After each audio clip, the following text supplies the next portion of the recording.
Juan-O's world. My baby mama trippin', she been going through my phone. Tired of me cheating, I can't leave these hoes alone. Hella pics, hella tips on my cash app. It's like, hold up a minute. What up, though, y'all? How y'all living? How you doing? How your morning going? As you guessed it, no, I don't take my chain off. I do take my buffs off, especially when when Drake Carter is around. No, let me quit, man. Oh man, how y'all doing?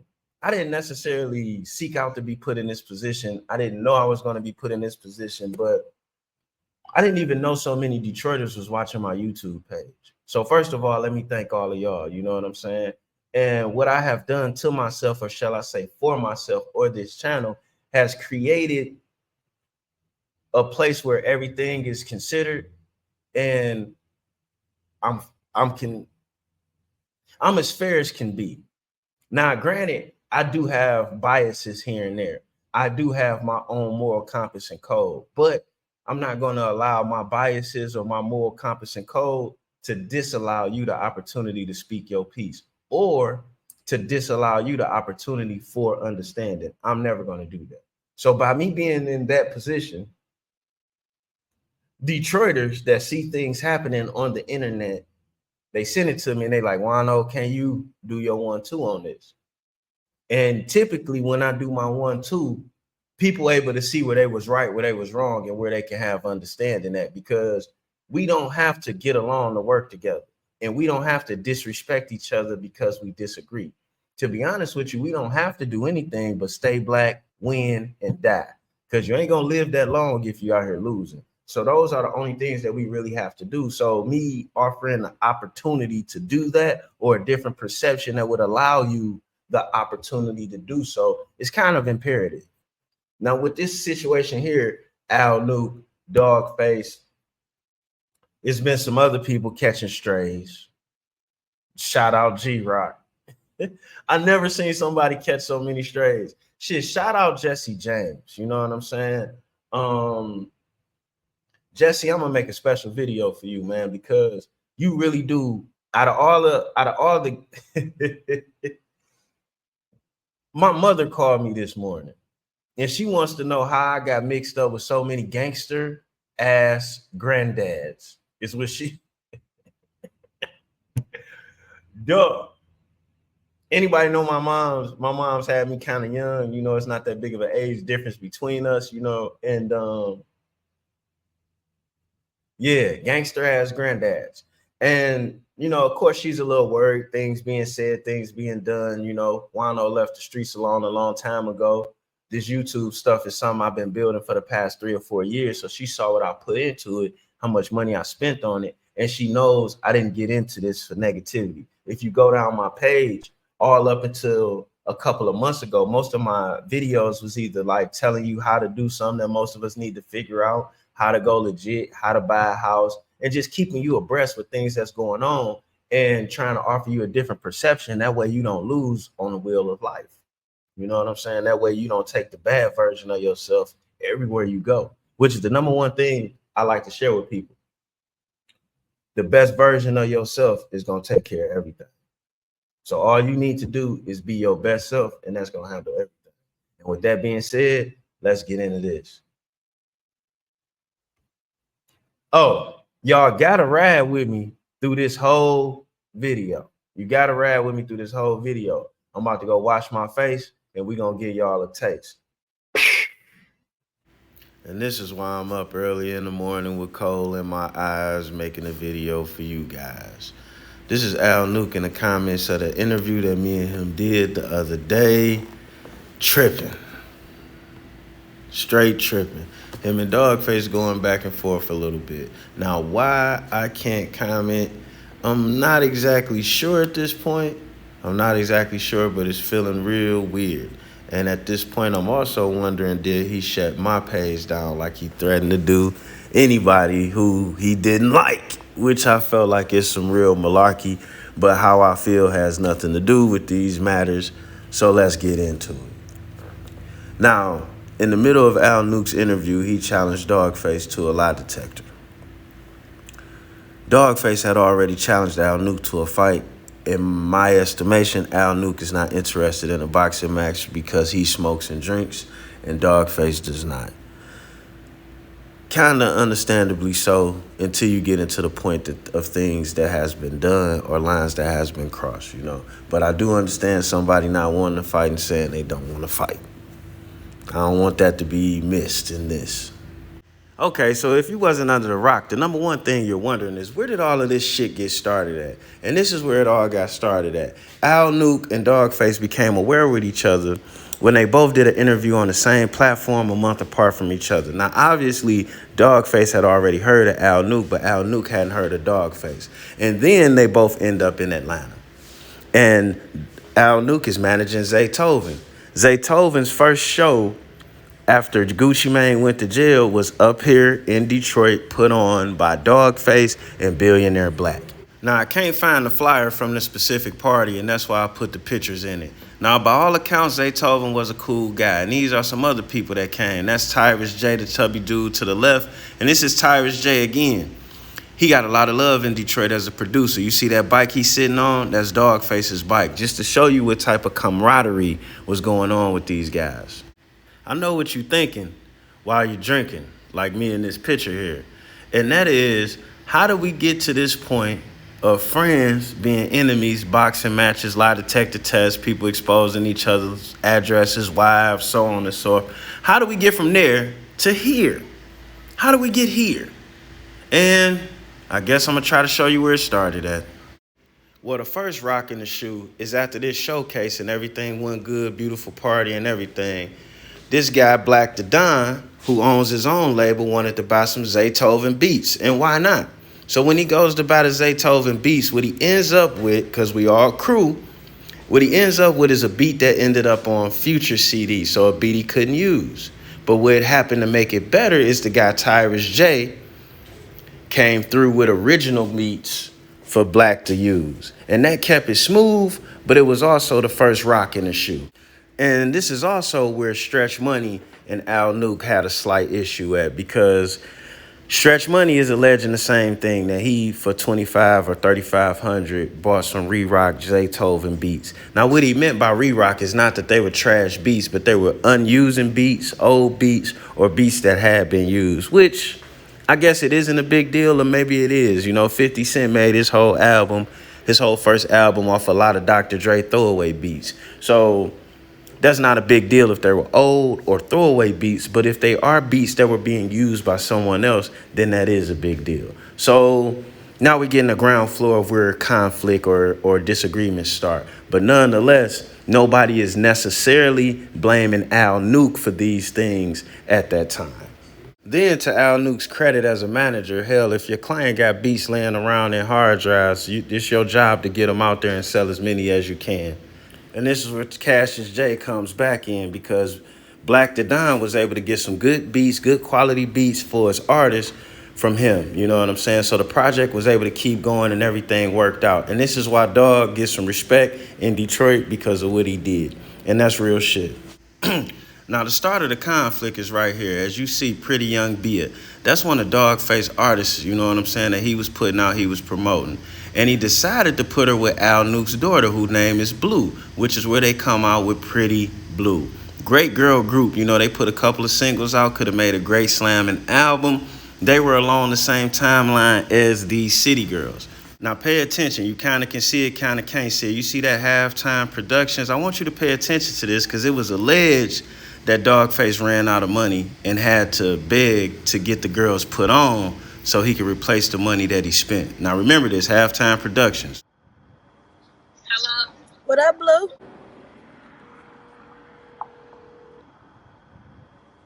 Hello? What up, Blue? What up, though? What's good? I need you on this track. Straight up? Yes, I need you. When can you get on it? I can jump on the ASAP. When you will be out here in Atlanta? I'm on my way. Let's turn up then. All right, bet. Bet. Period. I'm running through a bag, bitch. I'm running through a bag, bitch. I'm running through a bag, bitch. What the fuck, Astro? First of all, I'm a bad bitch. I don't need no nigga cause I'm running through the bag, bitch. From Sunday to Sunday. Woke up on Monday, now I'm back chasing money. At this point, you can see everything's looking pretty good. We're all still friends and whatnot.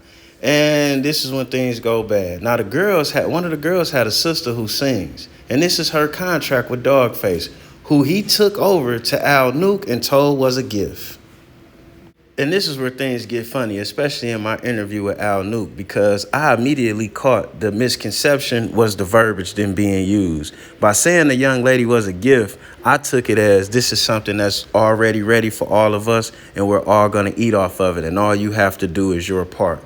Al Nuke claimed that he took it as this is for you. I'm giving you this. But then again, check this video out here. We're going to put this record out and we're going to do a video for it. And that's the premise of the video. So, I just want y'all to check it out. Big shout out to my motherfucking brother Dogface. He the one that brought me to her. It's a crazy story that her father tried to bring her to me years ago, but I was busy as shit. I didn't have time to listen. And when I did listen, it wasn't there. It took Dogface to actually go in and record with her and then say, yo, I'm going to give you this, dog. She hot fucking fire. You know what I mean? And he wasn't lying. So, you know what I mean? We in business. We going to put her records out and we going to make it pop. You know what I mean? I'm going to go crazy with her. I'm going to give her my all. So without further ado, I want to just play y'all one record from Natari before we continue. So, and y'all just tell me what y'all think about this record.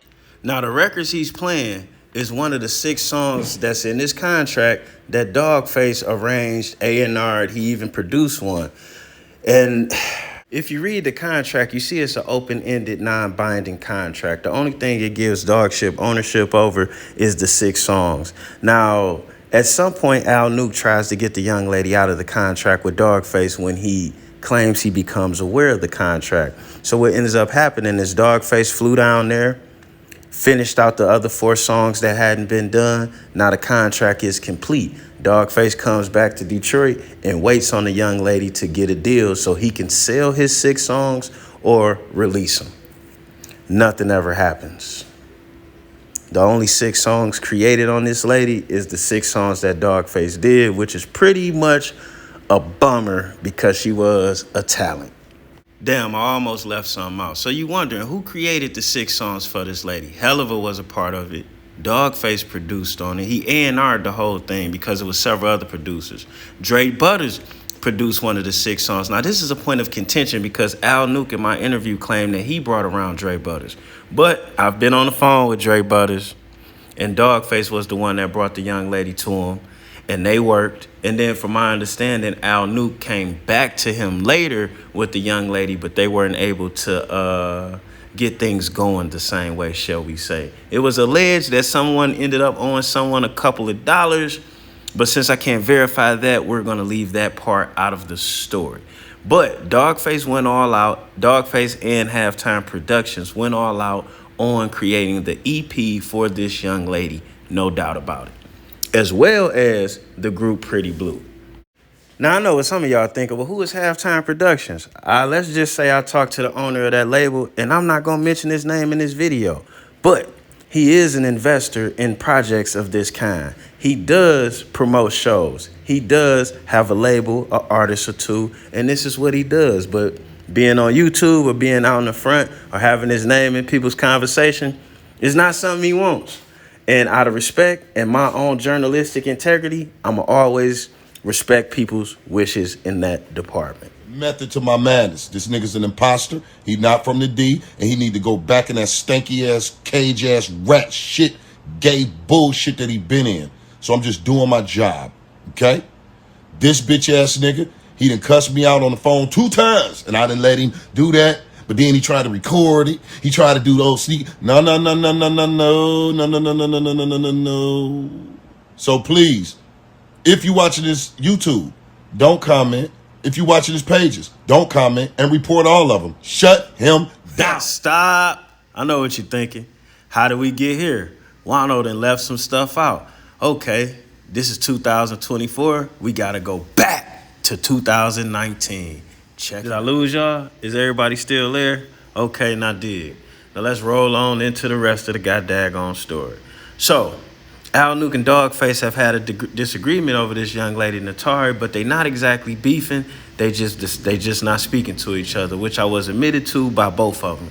Now, they built a friendship over these years, so they not being disrespectful to each other, but they're not speaking to each other, and they're not letting anyone know that they're not speaking to each other. It's nobody's business. However, this is one of the first times that Dogface cussed Al Nuke ass out, which is over this contract and being rushed to finish the 4 songs before they got the record deal. But mind you, remember the investor. So imagine everybody's surprise when this group of guys who have been rolling hard since 2014-15 goes to this. Now, Al Nuke didn't know this, but this is a super duper violation in the YouTube streets. But they did it on Instagram. But it's a violation on both. Violation. Now, I know what some of y'all thinking, like, man, Dogface should have saw that coming. You know, he was going that street Lord wine. He did the interview with Jesse James, yada, yada, yada. Dogface been on people's ass in the city. You know, he should have saw Al Nuke coming. But what we didn't know, what I didn't know, you didn't know until Al Nuke put it out there was that Dogface had helped Al Nuke out in a very, very, very major way.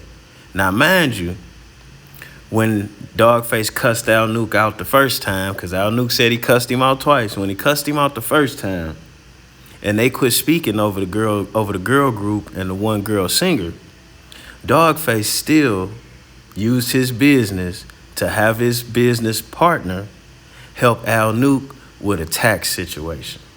A $80,000-$90,000 tax situation. And this was admitted to and brought to the internet by Al Nuke, which I was highly surprised that he would even spoke on this. But he did, and that opened the door for so much more. And here we go with that. So no one knew Dogface owned a tax service. No one knew that at all. Then it was like, stop. No one knew that Dogface was married either. No one also knew that Dogface was a nerd, especially on the internet. Nobody knew this guy was as smart as this, but he is. And who told us all of these things? Al Nuclear. That's why I nicknamed him Al Nuclear. I knew what he was doing was like setting off a nuclear bomb. So now we got to get off into it. So upon further notice and further review, the information I've come down with is Al Nuclear was in big trouble with the IRS. Dogface, even though they wasn't speaking, he allowed his partner to assist Al Nuke into getting his tax liability, aka his tax debt, minimized. Now, when things like this happen, you typically go into a payment plan until you can go in front of their version of their court and IRS, which typically works like a bankruptcy proceeding, shall we say.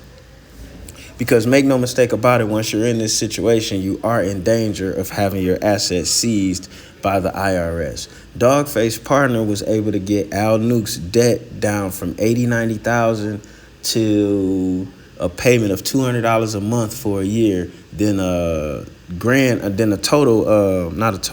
lump sum payment of a little bit over $6,000.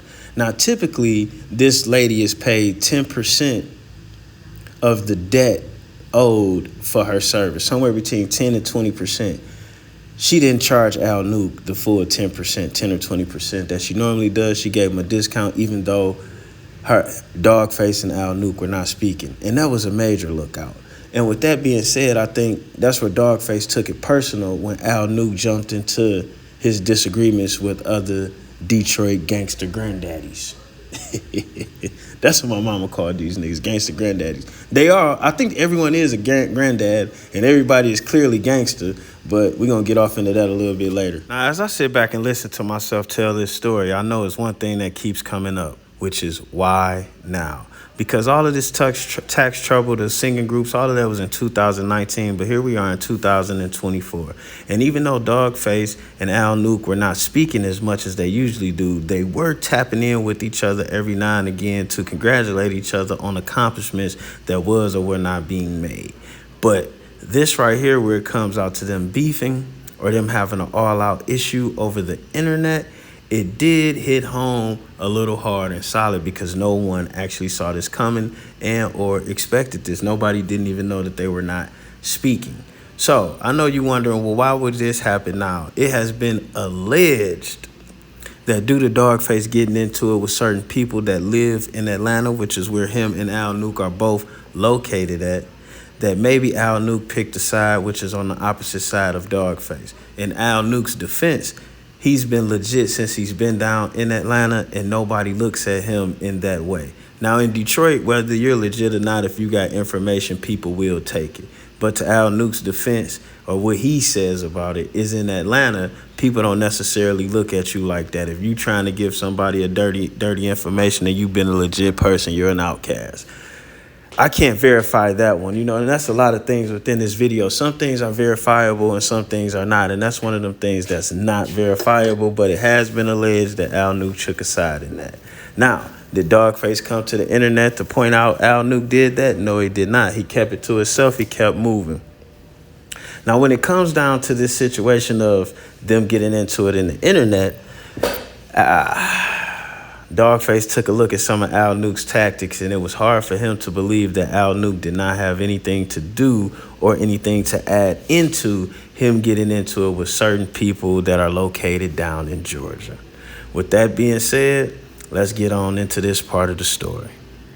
What I was saying was, I remember we after the little situation at the West Mistress, that it was that niggas was calling around, asked about it, nigga, you hear me? And a few niggas asked about it, niggas, so my homeboys and shit called me and let me know that niggas was asked about it. Even different little shit that I don't really want to say on this phone, but niggas called around, come to find out. There was a nigga named Al Nuke giving up information up on niggas, telling shit about dog face and shit like that. And I also remember the time when I was right in front of the social house and shit. When niggas was doing that pot, when niggas trying to drop the low on niggas, tell niggas goddamn pull up and all that. And the nigga was no show, yeah. So that's what was going on there. But I know, like I said, I ain't really getting into no too much information to get up and talking on that motherfucking phone and shit. But goddamn, that's basically like that basically the shit folks going on around after here. Now, you may not know that voice, but seeing how I'm in the YouTube streets, I know exactly who the fuck that is. That is OG motherfucking Freeze, one of Georgia's premier certified gangsters, and all around good Samaritan. You know what I'm saying? Not only that, he gives good game and mentorship to young niggas about to ruin their motherfucking lives doing dumb shit. Now, currently, OG Freeze is, as we shall say, detained from knowing some people that knew some things that was doing things. Not necessarily he did anything, but we're gonna leave those things alone, man, and get back to the topic of the story. Now, whether or not Al Nuke actually did this, it's hard to say. But for OG Freeze to get that word in the manner of which he got it, it didn't just come from nowhere, and that's what we will say. Now, moving on. Dogface got this information before him and Al Nuke even got into it, because Dogface been heard this, and he defended Al Nuke, even though they wasn't necessarily speaking. But when Al Nuke jumped out the window with this next little bit of stuff I'm about to show you, then, you know, Dogface had to take into consideration, hey, maybe some of these problems I'm having have been being agitated by you on the low key. And then this came out. Very pure city, a city of real legends, hustlers and gangsters.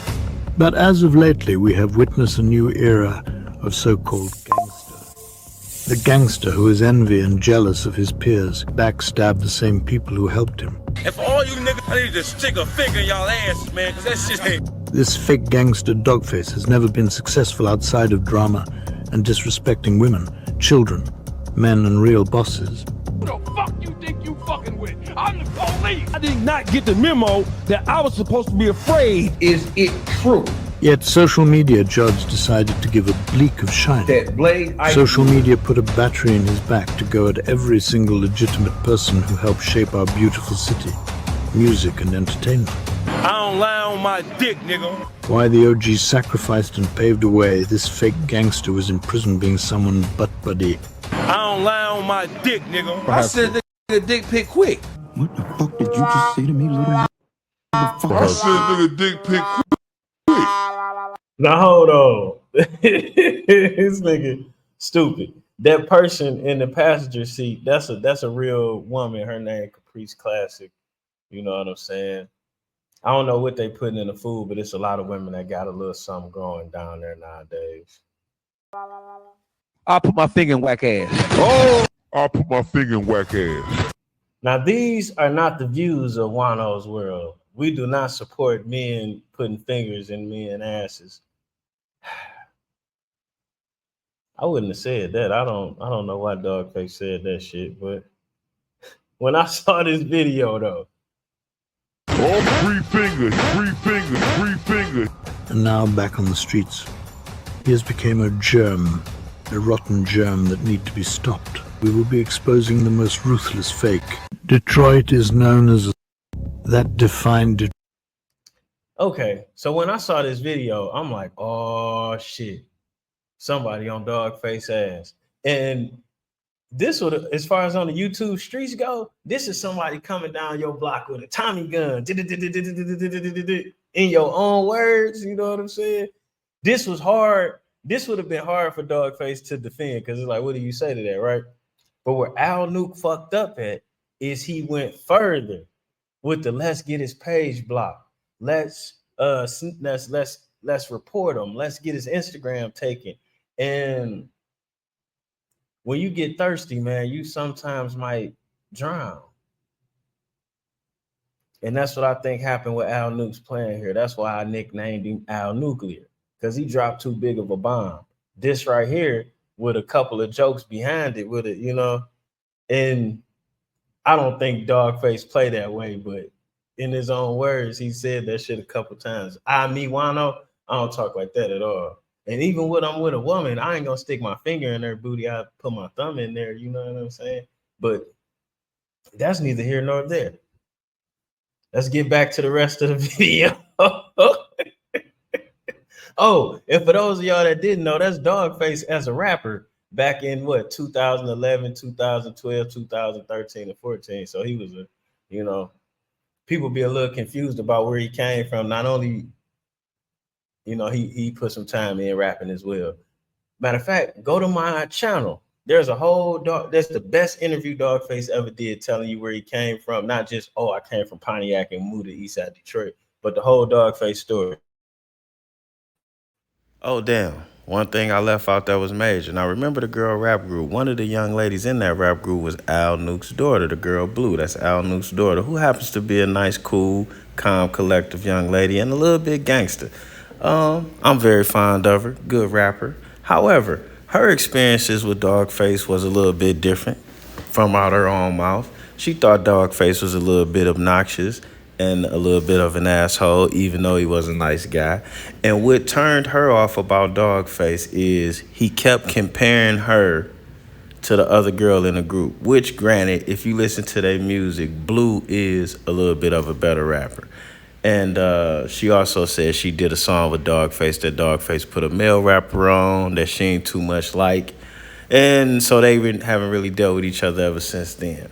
But that was pretty much all she had to say good and or bad about Dogface. She didn't say anything about dick pictures, but I didn't know to ask her that at that time either. But she did clarify that he never tried no funny stuff with her. But she did think he might have been weird in other ways. Her words, not mine. I guess to her, the idea of having any conversation about the other girl in the group where it was derogatory and she being Dogface's original artist just rubbed her wrong completely. Now, moving on in the story. Now, at this point, Dogface had called out a few Detroiters. He called out Royce the 5'9", and he called out T-Dot Reigns. Now, calling out T-Dot was warranted because T-Dot had been touching kids, so we get it, you know what I'm saying? Calling out Royce was kind of understandable because Royce isn't proof, and Royce sat on the Breakfast Club and said that he stood in the way of M doing the song with T Grizzly, which was really fucked up. You know what I'm saying? That ain't to say he meant it to be that way, but at the same time, why even say that anyway? Attention all podcasts and bloggers. You want to interview one of the realest niggas that come out of Detroit? Get at me. DM me right now. I'm doing podcast interviews and I'm setting shit on fire. You want to hear the real story about the Street Lord Cheddar Boys? How we got the Cheddar Boy name? What happened to my nigga Blade Icewood? Who backdoored my nigga Icewood? How we came up with the Eastside Cheddar Boy, the name, who really came up with the name, how they really got their name, and what happened to him and the fallout, what happened to Wipeout, who backdoor Wipeout. Y'all want to hear about the indictment when we was getting 7,000 pounds every 2 weeks? That's 7 million every 2 weeks. Y'all want to hear how we paid Jay-Z, Benny Siegel, Freeway, E40, Snoop, I'm talking about Jada, Stout. We paid everybody. Birdman, Juvie, BG. Y'all want to hear the real street lord story? Y'all want to hear how a nigga got hit 8 times with that chopper and still here right now talking to you? Y'all want to hear about a nigga who lost about 60, 70 niggas and rolled for every one of them? Y'all want to hear the story about when Blade got paralyzed and how I paralyzed a nigga? Y'all want to hear a real story? Nigga, DM me right now. I'm coming through the set. Podcast is on fire. Nigga, y'all want to hear how my first Fed bit was? How my second... Now, this is when shit went haywire. All Detroit YouTubers, we didn't even know each other, wasn't talking to each other, but we all went crazy because he tagged YouTubers that was outside of Detroit, and we all knew this was a story that shouldn't be told. Then we all knew that Jesse James might have needed that bread, you understand? So everybody wanted to keep this story from going out of Detroit, but it was only one YouTuber in a position to handle this interview. And guess who that was? Now, believe it or not, Dogface didn't take this as an opportunity to sully or shame or embarrass anybody. As a matter of fact, he took his own time to make sure Jesse James didn't drop a nuclear bomb like Al Nuke did. But after a 2-hour interview full of Detroit history, Street Lord, Cheddar Boy history, and all kind of things we did not know, throughout the interview, Jesse James kept referring to somebody as a bitch-ass nigga. At the end of the interview, Dogface asked him in so many words, who is this bitch-ass nigga that he was referring to? And Street Lord Jesse James said Street Lord Juan. And that's where shit really went bad. And that's where this whole next video you about to see comes from. Now, man, this is slightly before Al Nuke jumped off the porch with his motherfucking atom bomb. You understand me? But let's get to that. Jesse sent me to jail. Jesse sent me to prison. I killed myself, nigga. Man, let a nigga say I'm in jail right now because of Jesse James. He testified on me and he told on me, and I'm in jail and I'm fighting a case and I fucked my whole life up because of this nigga. And I killed myself, nigga.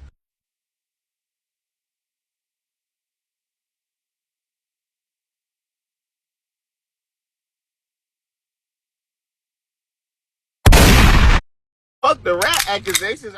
Now, this was bad for the city. Horrible for the city. And I reached out to Street Lord Juan to tell him, like, yo, you got to let Jesse James live, man. That's a real bad look because it was people that have been doing business with Jesse, and maybe that makes everybody look bad that he know he had a 5K1. Juan, being Street Lord Juan, didn't say too much. I don't really think he gave a fuck, and he felt well within his rights to have smashed Jesse like that. And I can't exactly say he was wrong, but what I can say is it made everybody around look bad because it's like, did y'all know he had a 5K1 or did y'all not know? And then it's kind of murky because it appears that him and everybody on his case agreed to fight the case that way, with everybody giving up information on each other to get better deals. It's kind of unverifiable because co-defendant's dead, but we're moving on. And at that point is when Al Nuke dropped that video that we seen earlier. You know what I'm saying? That's exactly when that happened. And at that point, it was kind of funny, you know, like, damn, Al Nuke then came out of nowhere and now he on Dogface ass. And it's like, Dogface be fucking with people, getting on people's ass. It's like, yeah, get this nigga. It's all fun and games in the YouTube streets, you know, pow, pow, pow. I shoot up your block. That's how it is in the YouTube streets. But when we realized that these guys used to be friends, shit started to seem funny when we saw Al Nuke go the extra mile of getting his page shut down. And then he went even further by exposing Dogface's family, where they live, and even making disparaging comments about Dogface's wife. And none of us, again, like I said earlier in the video, none of us even knew Dogface was fucking married or had sense enough to be a homeowner. No, I'm just joking. Now, hold it now. Stop once again. Yes, you guessed it. The business partner of Dogface who helped Al Nuke with his taxes was Dogface's wife. Yes, her. She is the tax god. And after saving Al Nuke's ass, he spoke disparagingly of her. He claims he apologized and sent in a text message beforehand, but it's something that he never should have did in the first place. Now, I talked to this lady. She's a very aware, very polite, very courteous person. I don't think she deserved what happened myself. Now, I didn't get Al Nuke to apologize in the interview, but he did send an apology afterwards. Once I made it clear to him, after it was made clear to me that she was overly disrespected undeservingly. Nah, if disparaging his wife or exposing where he lives at wasn't bad enough, he went on to get his YouTube page suspended, totally taken down. 70,000 subscribers gone. Then he went the further mile of getting his Instagram taken. Gone. I don't know how many followers he had, but Al Nuke went nuclear like I suspected. And probably because he ended up getting a fuck nigga file. Which, oh no, he got the fuck nigga file after, which we're gonna include in here right now. But and this is where I jumped into the situation and made a video, because whether you like a YouTuber or what his opinion or his stance is or not, getting his page shut down is snitching. No matter how anyone looks at it, it's snitching, it's foul, it's wrong. It's so many other ways to fight, you know, but to stop how somebody make a living or to try and destroy what they earn it's not commendable. And Al Nuke doesn't give a single solitary fuck about it being commendable, which is, even though I dislike it, I guess I have to respect it because he's standing on that shit. And in his mind, after he made 17,000 block, he left his criminal career alone, and he's been legit ever since.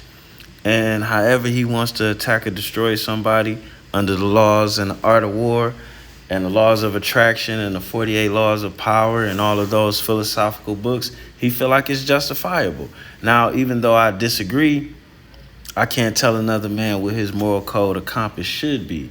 Now, this puts Dogface in a very funny situation, because how do you fight somebody like that when your moral code is straight up and down and their moral code is 360 degrees? It's damn near impossible to defend yourself in these circumstances. It's also damn near impossible to defend yourself when you actually are in real life what a lot of people are perpetrating to be, while you perpetrate to be something less than what you really are. Now, I hope that didn't go over everybody else's heads, but I can't elaborate no more on that fact than what I just gave you.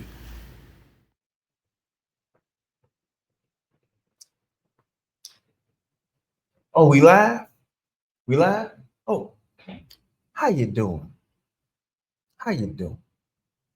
I hear the doctor, brother, deacon, pastor, Juan-O, Esquire, is needed for a little bit of church in the streets. You say church in the streets? Yes.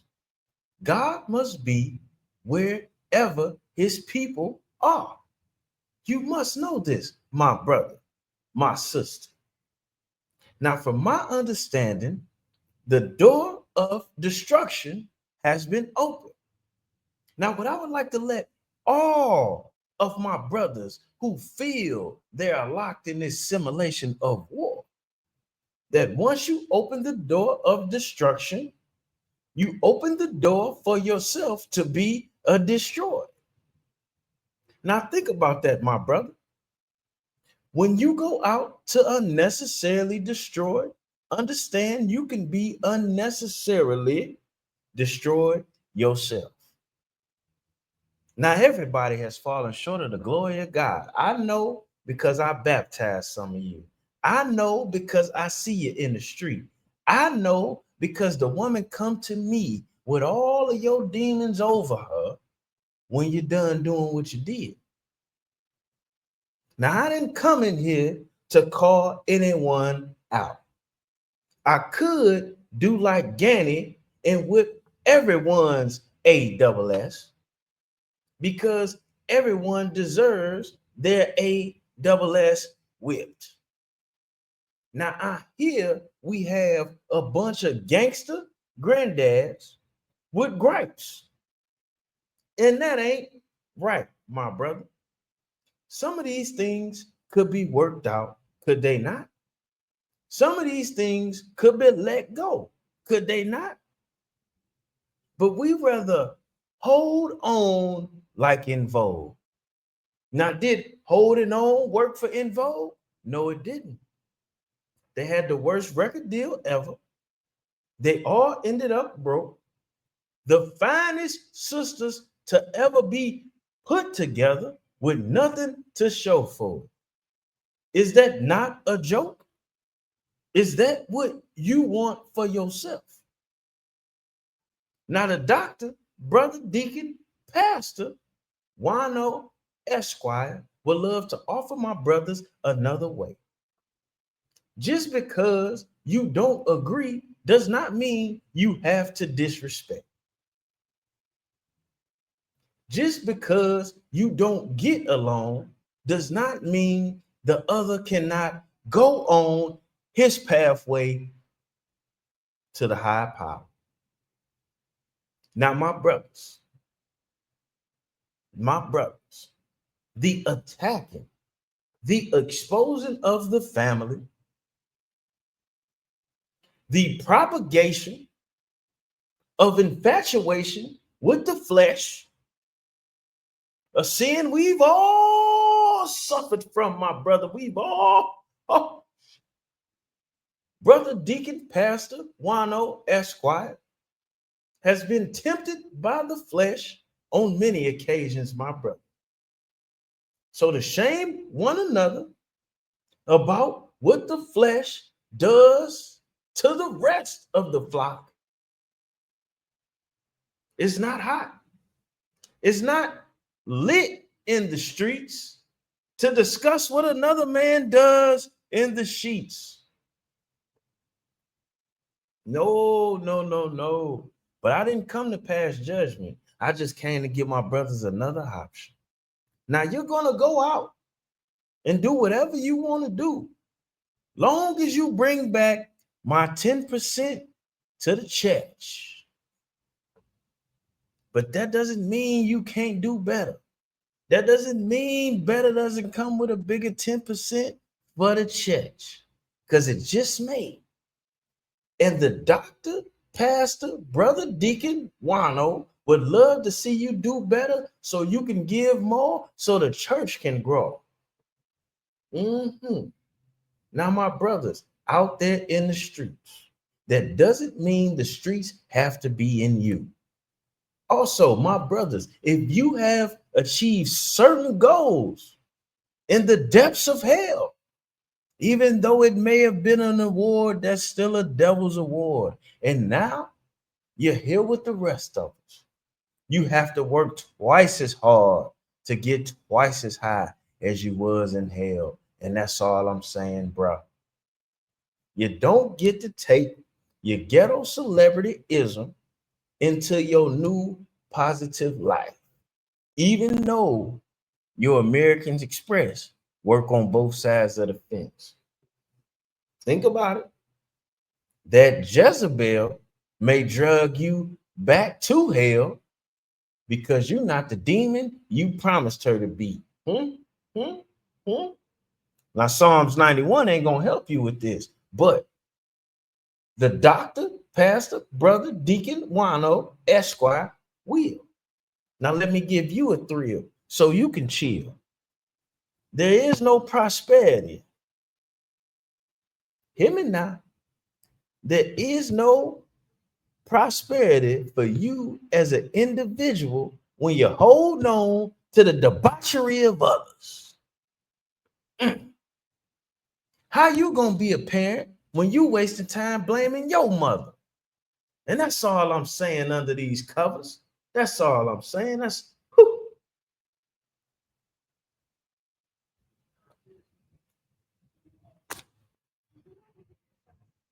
It's getting hot in here because I'm going to preach the devil out of you demons.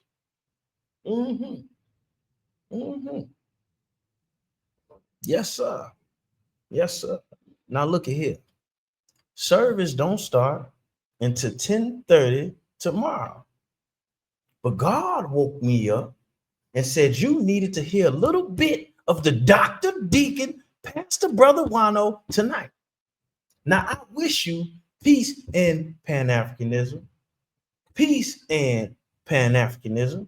That is peace and Pan-Africanism. Don't wake up with a snow bunny looking for brown sugar and honey. Keep your coffee black, your seat tilted back, and when the drama come, you wanted to wonder where you're at because you gone away from that. And that's all I got to say. And dig this here. Somebody saying your name, good or bad, is advertisement for the good work you doing. So don't worry about what they saying about your name. Don't worry about what they got to say about you. Worry about how it look when the people look over to see what the fuck to see what you doing. Now, the Dr. Brother Deacon, Pastor Juan-O Esquire is not perfect, but I am attempting perfection. And let me shoot some positivity in your direction. Now, we're going to call it a night, but as long as you stay positive, things is going to be all right. And I'm out of sight. And it's all right. Don't tell God the Brother Deacon Pastor had a drink tonight. And we out of here. Y'all be cool.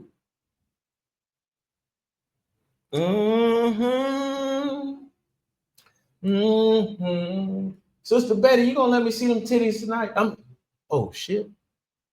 I know what y'all gonna say. Juan-O, you always trying to make everything better. You always trying to make peace. You always trying to help niggas. Yes. And I don't give a fuck. I'm a black ass nigga that feel like we more powerful together. We don't have to like each other. We don't have to, none of that shit. Them Mexicans next door don't fuck with each other, but they fuck with each other. But that's beside the point. I know some of y'all ain't gonna listen to me, and that's y'all right. After all, y'all gangster granddads, I'm just a father. You understand? But what I will tell the city and everybody else is all these dudes have been decent to me.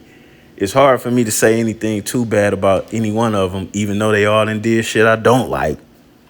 Because they all done been decent to me. They all done gave me their time. Some have given me more time and more assistance than others, and they know who they are. But at the same time, everybody got different things to offer, so I can't shame nobody for what they did offer. But what I can tell you is they all been decent with me. With that being said, Juan-O don't like this shit. And this our time to be coming up and shining. And the OGs arguing and dissing each other and exposing each other is not that good of a look. But hey, I'm just a little homie in this situation. To everybody in the city, I did my part. I'm putting my transmission in reverse and I'm bagging up out of this shit. Oh, damn. Nigga can't even have no transmission in his car no more. You know what? I rode up on my bicycle and I'm just gonna roll back up out of this shit. Cause these niggas don't listen to the little homie. I tell you they don't listen to me, but we out. I got nothing but love for everybody. I did my best. One.